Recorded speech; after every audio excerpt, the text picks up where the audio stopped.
I have been helping people move or have taught movement of some sort from the time I was about 15 years old. So I'll have to date myself, but that's like 35 years, actually 40 years.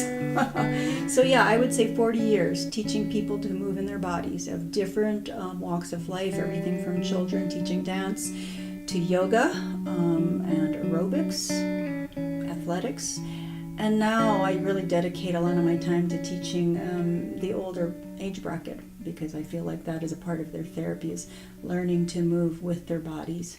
The human body as a frame of muscle, bones, joints, the parts can move. They can move. But moving in your body is an experience of feeling and sensing. Feeling and sensing, we would think, is learned. I think that we have it when we're born, and through life's experiences we cancel that out. I think that what happens is we get into a script. So moving with your body, anyone can do that. You can watch a video, you can learn a technique. Moving in your body is that really you embody the experience that brought you there. And that's a whole nother subject, but there is a very big difference between the two. I've dedicated myself to the movement experience of dance, and oddly enough, and yoga, and oddly enough, the movement for the elderly really has to come from a place of that they can own their movement, meaning they have to be able to believe in the movement. They stay injured otherwise. So I think the biggest thing that I do now is put a sense of allowance in people's minds, in their bodies, because there's this big difference between making my body do something because I think the outcome's going to be better. I've been told I need to exercise. I've been told if I don't get strong. So we have the negative checklist. But my experience today working with people, which is why I do it, is give them a different script, have them feel and sense allowance in their body. And that allowance is ease, and that ease will translate into tissue movement, and that movement becomes part of their physical being. And so today, yes, I focus, it has become creative. I can feel like I can tell my oldest client that when they walk, they're dancing.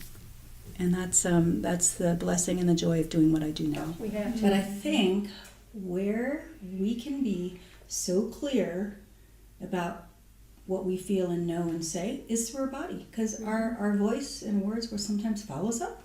Body does not, it tells you what it's thinking you think. It doesn't lie. It doesn't lie, but you can also change it with thoughts. My bad knee, my injured leg, I've always had this, I should do this. Those really put a script in. If you ask someone to do an exercise correctly, they'll say, does it look right? Mm-hmm. And I go, does it feel right? Well, yeah. Everything can be a checklist that you can choose to not alter because it's a part of, your all of our whirlwind and our hamster wheel. And it's when you get brave enough to say, maybe there's a different sensation I could feel.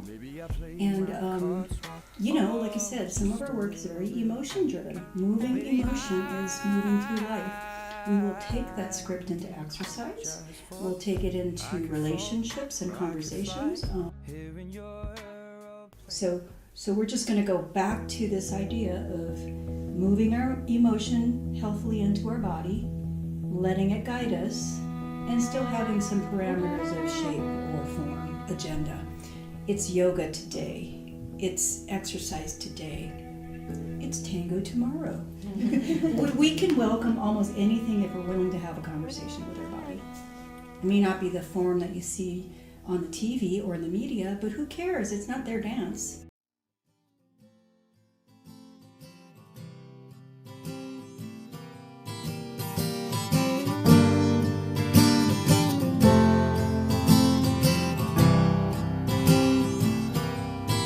When you're so long gone, you can't help yourself.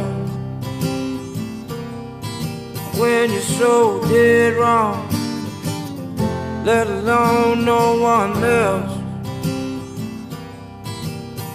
Where the children still dying in the street, and babies still living with disease.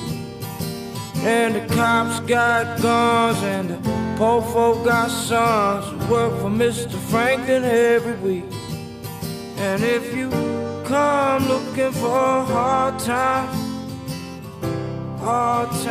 ain't hard to find, because we're giving that lifeline only once in a lifetime. Baby, we was born, baby, we were born to be sure to endure when the storm